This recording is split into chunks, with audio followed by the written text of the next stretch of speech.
أما بعد فإن خير الحديث كتاب الله وخير الهدي هدي محمد صلى الله عليه وسلم وشر الأمور محدثاتها وكل محدثة بدعة وكل بدعة ضلالة وكل ضلالة في النار.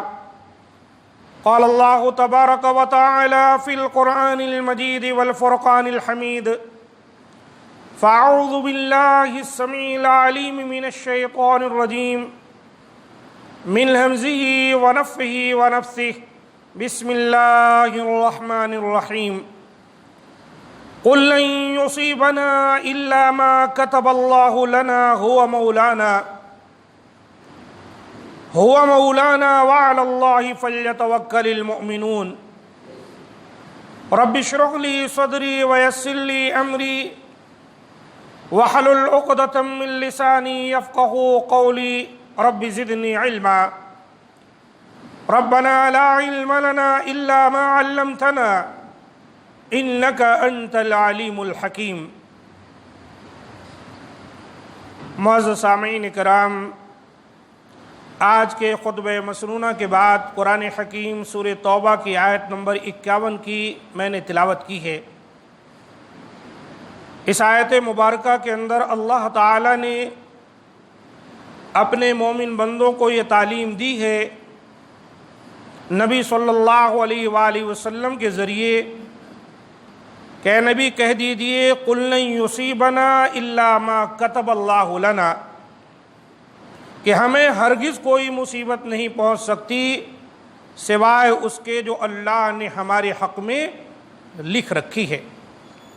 ہوا مولانا، وہ ہمارا کارساز ہے، یعنی اللہ تعالی۔ وعلی اللہ فلیتوکل المؤمنون، اور مومنوں کو چاہیے کہ وہ صرف ایک اللہ پر ہی بھروسہ کریں، ایک اللہ پر ہی توکل کریں۔ تو معزز سامعین کرام، ہر مسلمان کو اس بات پر پختہ یقین ہونا چاہیے کہ نفع و نقصان کا مالک اکیلا اللہ تعالی ہے، اس کے سوا یہ اختیار کسی کے پاس نہیں، نہ کسی ولی کے پاس اور نہ کسی بزرگ کے پاس، نہ کسی پیر و مرشد کے پاس اور نہ کسی نبی کے پاس، حتیٰ کہ سید الانبیاء حضرت محمد صلی اللہ علیہ وآلہ وسلم جو تمام بنو آدم کے سردار ہیں اور سارے انبیاء اور رسول کے امام ہیں، وہ بھی کسی کے نفع و نقصان کے مالک تو کجا اپنے نفع و نقصان کے مالک بھی نہ تھے۔ قرآن مجید سورۃ الاعراف کی آیت نمبر 188 میں اللہ تعالیٰ فرماتا ہے: قُلْ لَا أَمْلِكُ لِنَفْسِي نَفْعًا وَلَا ضَرًّا إِلَّا مَا شَاءَ اللَّهُ وَلَوْ كُنْتُ أَعْلَمُ الْغَيْبَ لَاسْتَكْثَرْتُ مِنَ الْخَيْرِ وَمَا مَسَّنِيَ السُّوءُ إِنْ أَنَا إِلَّا نَذِيرٌ وَبَشِيرٌ لِقَوْمٍ يُؤْمِنُونَ۔ اے نبی آپ کہیے کہ میں تو اپنے نفع و نقصان کا مالک بھی نہیں سوائے اس کے جو اللہ چاہے، اور اگر میرے پاس غیب کا علم ہوتا تو بہت ساری بھلائیاں اکٹھی کر لیتا اور مجھے کوئی تکلیف نہ پہنچتی۔ میں تو صرف ڈرانے والا اور خوشخبری دینے والا ہوں ان لوگوں کے لیے جو ایمان لائے۔ اس آیت مبارکہ کے اندر اللہ تعالیٰ نے نبی صلی اللہ علیہ وآلہ وسلم سے یہ بات کہا کہ اے نبی آپ لوگوں کو یہ بتا دیجیے کہ میں غیب نہیں جانتا، کوئی فائدہ پانا اور نقصان سے بچنا وہی حاصل کر سکتا ہے جس کو مستقبل کا علم ہو، غیب ہو۔ کیوں؟ کسی کو کیا پتا کہ کون سا فائدہ مجھے کب ملنے والا ہے میں جا کر اس کو حاصل کر لوں، یا کون سا نقصان کب پہنچنے والا ہے کہ میں اس سے بچ جاؤں۔ یہ اسی کو حاصل ہے جو غیب جانتا ہو۔ اور اللہ تعالیٰ اپنے نبی کے تعلق سے فرماتا ہے: اے نبی کہیے کہ میں نفع و نقصان کا مالک نہیں، اور وَلَوْ كُنْتُ أَعْلَمُ الْغَيْبَ، اگر میں غیب جانتا ہوتا لَاسْتَكْثَرْتُ مِنَ الْخَيْرِ وَمَا مَسَّنِيَ السُّوءُ، تو میں بہت ساری خیر و بھلائی اکٹھے کر لیتا اور مجھے کبھی کوئی تکلیف پہنچتی نہیں۔ لیکن ہم اگر سیرت کا مطالعہ کریں گے تو دیکھیں گے کہ نبی صلی اللہ علیہ وسلم کو بہت ساری تکلیفیں پہنچی. اگر آپ غیب جانتے ہوتے تو یہ تکلیفیں آپ کو نہیں پہنچتی. جنگ احد میں 70 کے قریب صحابہ کرام شہید کیے گئے. کئی ایسے واقعات رونما ہوئے جن میں نبی صلی اللہ علیہ وسلم کو اور آپ کے اصحاب کو، آپ کے ازواج کو تکالیف کا سامنا کرنا پڑا. معلوم یہ ہوئی بات کہ نبی صلی اللہ علیہ وسلم کو غیب کا علم نہیں تھا، اور آپ بھی کسی کے نفع و نقصان کے مالک تو دور کی بات، اللہ یہ کہلوا رہا ہے قُلْ لَا أَمْلِكُ لِنَفْسِي نَفْعًا وَلَا ضَرًّا. اے نبی کہیے میں خود اپنے لیے بھی نفع نقصان کا مالک نہیں، دوسروں کا تو چھوڑیے. تو میری ڈیوٹی کیا ہے؟ اللہ تعالیٰ نے کہا ہے نبی آپ کا کام کیا ہے؟ آپ یہ بھی بتا دیجئے ان انا الا نذیر و بشیر، میں نہیں ہوں مگر صرف ڈرانے والا اور بشارت دینے والا. کیا معنی ہوا؟ کہ اللہ نے جو کچھ مجھے پیغام دیا ہے وہ تم تک پہنچا دوں اور تمہیں قیامت کے دن ناکامی سے اور جہنم کے آگ سے خبردار کر دوں. اور اگر تم میری باتیں مانتے ہو، میری دعوت کو قبول کرتے ہو، نیک کام کرتے ہو تو تمہیں جنت کی بشارت دوں، کامیابی کی بشارت دوں قیامت کے دن. یہ ہے میری ڈیوٹی. لقوم یؤمنون، اور یہ وہی قوم حاصل کر سکتی ہے جو ایمان رکھتی. تو اللہ تعالیٰ نے بالکل واضح طور پر یہ چیز اپنے نبی کی زبان سے کہلوا دی. اب ذرا غور کیجئے، جب اس دنیا کے اندر نبی جن کا اتنا اونچا مقام ہے، جو سید الانبیاء ہے، امام الانبیاء ہے، ایسے نبی کو جب اپنے نفع و نقصان اور کسی اور کو نفع و نقصان پہنچانے کی طاقت نہیں تو دنیا کے اندر کسی اور کو کیوں کر ہو سکتی؟ جن کے در پر ہم حاضر ہوں، جہاں سے مانگیں، جہاں سے امیدیں رکھیں کہ یہ بھی ہمارے لیے نفع پہنچا سکتے ہیں یا یہ جو ہے ہمارے نقصان کو ہم سے دور کر سکتے ہیں. قرآن مجید میں اللہ تعالیٰ نے ایک مقام پر مزید اس بات کی وضاحت فرمائی اور کہا ہے نبی وَلَا تَدْعُ مِن دُونِ اللَّهِ مَا لَا يَنفَعُكَ وَلَا يَضُرُّكَ. اللہ کو چھوڑ کر آپ ان کو مت پکاریں جو نہ آپ کو نفع دے سکتے ہیں نہ نقصان. فَإِن فَعَلْتَ فَإِنَّكَ إِذًا مِّنَ الظَّالِمِينَ. اے نبی اگر آپ ایسا کرتے ہیں تو ظالموں میں سے ہو جائیں گے. پھر دیکھیے، غور کریں، وَإِن يَمْسَسْكَ اللَّهُ بِضُرٍّ فَلَا كَاشِفَ لَهُ إِلَّا هُوَ. اللہ تعالیٰ کہہ رہا ہے نبی اگر اللہ کی طرف سے آپ کو کوئی تکلیف پہنچے نا، فَلَا كَاشِفَ لَهُ إِلَّا هُوَ، تو آپ کی اس تکلیف کو سوائے اس اللہ کے اور کوئی ٹال نہیں سکتا. وَإِن يُرِدْكَ بِخَيْرٍ فَلَا رَادَّ لِفَضْلِهِ. اور اگر اللہ تمہارے ساتھ کوئی ارادہ خیر کا کر رہا ہے نبی تو دنیا کی کوئی طاقت اس خیر کو تم سے روک نہیں سکتی. يُصِيبُ بِهِ مَن يَشَاءُ مِنْ عِبَادِهِ. اللہ تعالیٰ اپنے بندوں میں سے جس کو چاہتا ہے یہ چیزیں عطا کرتا ہے، دیتا ہے. وَهُوَ الْغَفُورُ الرَّحِيمُ. وہ بڑا بخشنے والا مہربان ہے. سورہ یونس کی آیت نمبر 106 107.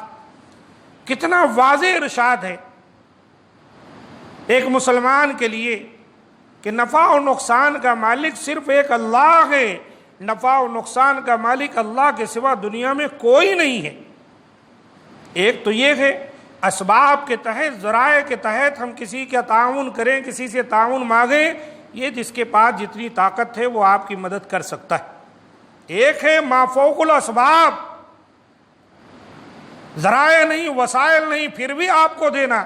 اولاد دینا اللہ کا کام ہے، آپ کو مالدار بنانا اللہ کا کام ہے، آپ کو صحت دینا اللہ کا کام ہے، آپ کی بگڑی بنانا اللہ کا کام ہے، آپ کو نفع پہنچانا اللہ کا کام ہے. آپ ذرائع اور اسباب تو اختیار کر سکتے ہیں، ایک دوسرے سے تعاون لے سکتے ہیں، دعا کر سکتے ہیں، محنت کر سکتے ہیں، ہاسپٹل جا سکتے ہیں، کوشش اور کاوش کر سکتے ہیں، لیکن دینے والی، عطا کرنے والی ذات وہ اللہ کی ہوگی. یہ عقیدہ ہم کو اور آپ کو رکھنا چاہیے. کیا کہیں اور کسی در پر جا کر ہم نفع حاصل کر لیں گے، یا کوئی اور در ہے جہاں جا کر ہماری تکالیف دور ہو سکتی ہیں؟ ایسا عقیدہ اگر کوئی رکھتا ہے تو یہی شرک ہے اور اسی سے منع کیا گیا ہے۔ اور نبی صلی اللہ علیہ وآلہ وسلم نے اپنی امت کو اسی بات کی تعلیم دی۔ ترمذی میں حدیث آئی ہے 2516 پر کہ نبی صلی اللہ علیہ وآلہ وسلم نے ایک مرتبہ اپنے ایک صحابی کو تعلیم دیتے ہوئے کہا تھا، وَعْلَمْ، اور جان لو، أَنَّ الْأُمَّةَ لَوِ اجْتَمَعَتْ عَلَىٰ أَن يَنْفَعُوكَ بِشَيْءٍ لَمْ يَنْفَعُوكَ إِلَّا بِشَيْءٍ قَدْ كَتَبَهُ اللَّهُ لَكَ۔ یہ بات جان لو کہ اگر ساری دنیا کے لوگ اکٹھے ہو جائیں، کس بات پر؟ وہ اس بات پر اکٹھے ہو جائیں کہ تمہیں کچھ نفع پہنچائیں، تمہیں کچھ فائدہ پہنچائیں، تو وہ تمہیں کچھ بھی فائدہ نہیں پہنچا سکتے ایک سوائے اس کے کہ جو اللہ نے پہلے سے تمہاری مقدر میں لکھ دیا۔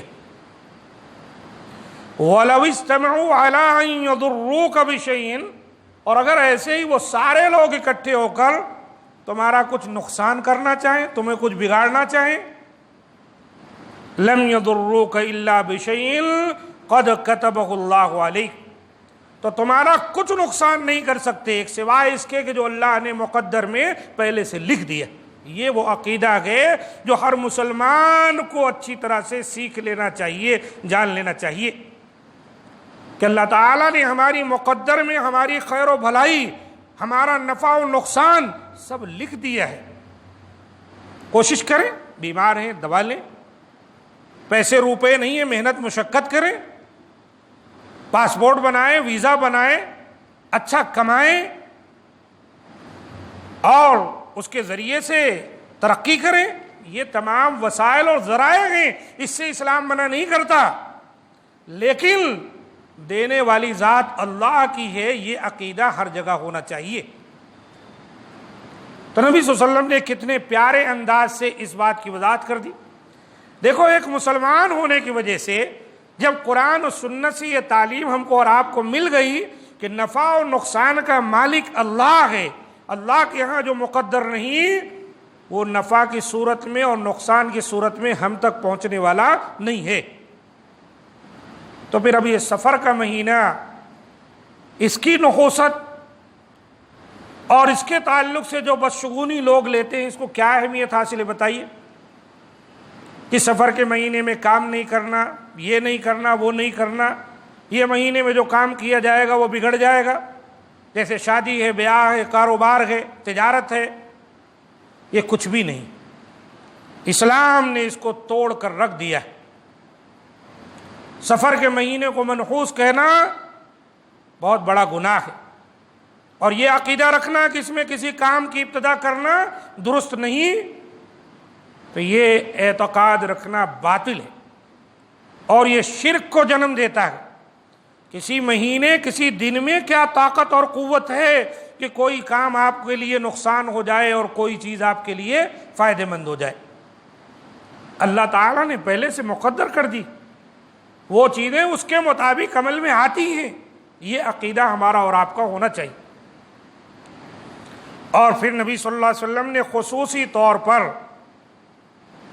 اس عقیدے کو توڑ دیا ہے۔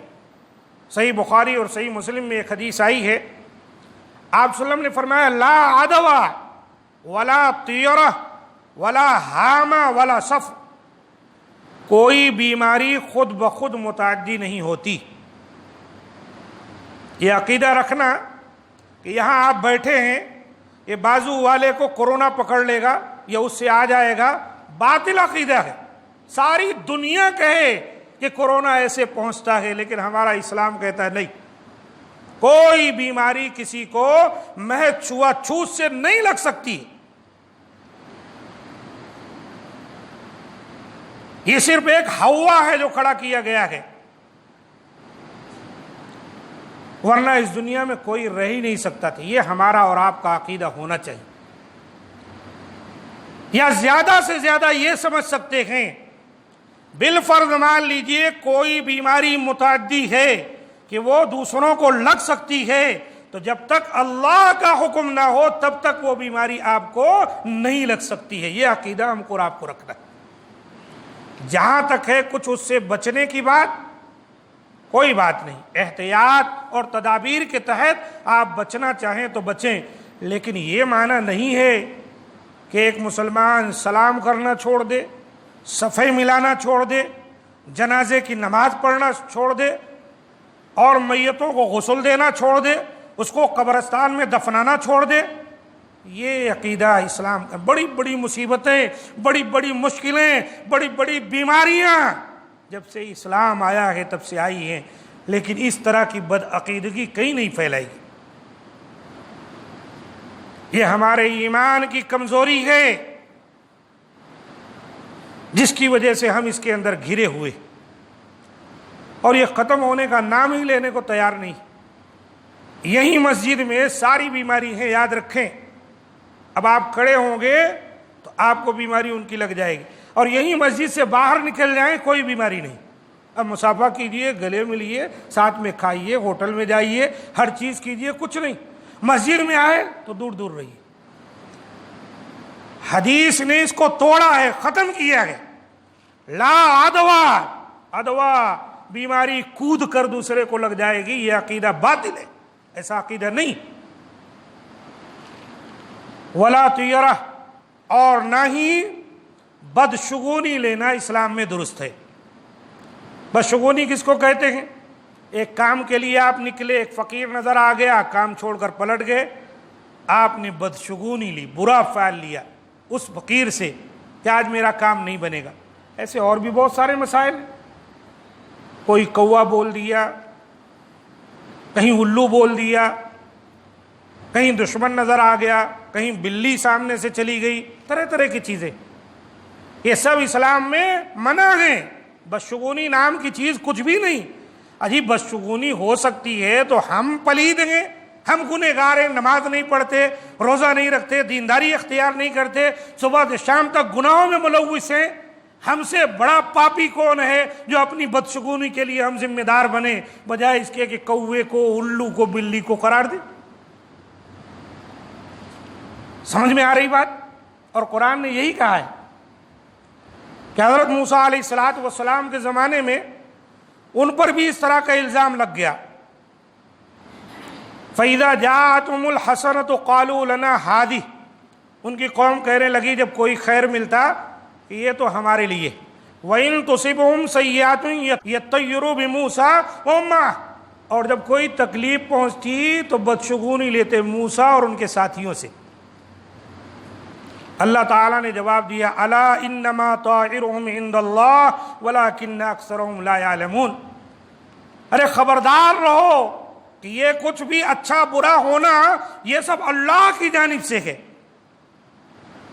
لیکن جن کو علم نہیں وہ ان باتوں کو نہیں سمجھ پاتے۔ کسی کی وجہ سے کوئی خیر تو مل سکتا ہے، یہ اچھا فعل آپ لے سکتے ہیں کہ انشاءاللہ یہ اچھے آدمی ہیں، میرا کام اچھا ہو جائے گا، لیکن برے فعل لینے سے منع کیا گیا۔ ولا طیرہ، بدشگونی نام کی کوئی چیز نہیں کہ میری بیوی جب سے شادی کیا تب سے تباہ ہو گیا، گھر جب سے یہ بنایا تب سے تباہ ہو گیا، جب سے گاڑی لے لیا تب سے تباہ ہو گیا، جب سے تو آئی گھر میں تب سے سب بربادی اور افلاس۔ یہ بیکار کی بات۔ اپنے اعمال پر تو نگاہ نہیں رکھیں گے آپ، کیا کر رہے ہیں؟ اللہ رسول کی اطاعت میں زندگی گزر رہی کہ نہیں؟ سارا مسئلہ اٹھا کر بیوی پر، سواری پر، گھر پر، ان پر ڈال دے رہے ہیں۔ تو یہ سب بیکار قسم کی باتیں۔ ولا طیرہ، اللہ کے رسول نے فرمایا کوئی بدشگونی اسلام کے اندر نہیں۔ ولا ہامہ، اور کسی پرندے کو منحوس نہیں سمجھنا چاہیے، جیسے کوا، الو یا اور دیگر جانور ہے۔ اور خاص کر کے نبی صلی اللہ علیہ وسلم نے فرمایا ولا صفر، اور نہ ہی ماہ سفر سے بدشگونی لینا صحیح ہے۔ سفر کا مہینہ بدشگونی اس میں نہیں ہے، جیسے عام مہینے ہیں ویسے ہم اس مہینے میں بھی اپنا کام کرتے چلے جائیں، اللہ کا نام لیں، اللہ رسول کی اطاعت کریں، اس میں خیر و بلائی ہے، اور یہیں سے ہماری زندگیوں میں، ہمارے مالوں میں برکت ہے۔ اللہ اور رسول کی مخالفت کر کے اور پھر یہ بدشگونی لینا اور اللہ کی مخلوق پر جو ہے چھوڑ دینا کہ ان کی وجہ سے ہماری تباہی ہو گئی، یہ بہت بڑی بدعقیدگی ہے۔ ہم کو اور آپ کو چاہیے ان سے ہم بچیں۔ تو شروع میں جو آیت کریمہ تلاوت کی گئی اس میں اللہ تعالیٰ نے اسی بات کا ذکر کیا، قُل لَن يُصِيبَنَا إِلَّا مَا كَتَبَ اللَّهُ لَنَا هُوَ مَوْلَانَا، اے نبی کہیے ہمیں جو کچھ بھی پہنچتا ہے، چاہے وہ خیر پہنچے چاہے وہ کوئی نقصان پہنچے، یہ سب ہمارے اللہ کی طرف سے آتا ہے۔ اور کتب اللہ لنا، اس اللہ نے ہمارے لیے مقدر کر دیا، ہوا مولانا، وہ ہمارا کارساز ہے، وعلی اللہ فلیتوکل المؤمنون، اور اسی اللہ پر مومنوں کو توکل کرنا چاہیے۔